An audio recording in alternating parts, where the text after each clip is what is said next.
আমরা দুঃখ কেন পাই বা দুঃখকে কেন ভোগ করি?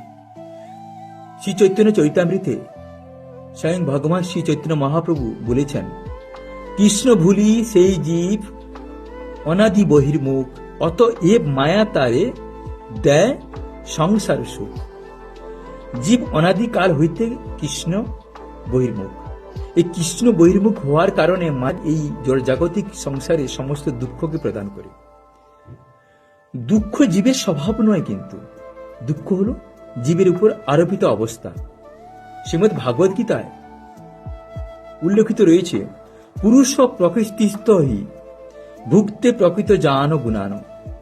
জীব যখন মায়ার অধীনে বা মায়ার বশবর্তী হয়ে বা মায়ার দ্বারা বশীভূত হয়ে প্রকৃতির সঙ্গে নিজেকে একাকার করে ফেলে, তখন কিন্তু এই সাংসারিক জগতের সমস্ত সুখ দুঃখকে জীবকে ভোগ লাভ করতে হয়।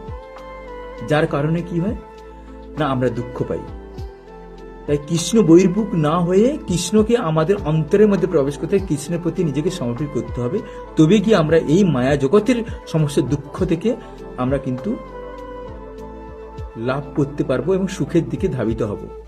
পরম সুখ হচ্ছে কি কৃষ্ণ প্রাপ্তি। রাধে রাধে।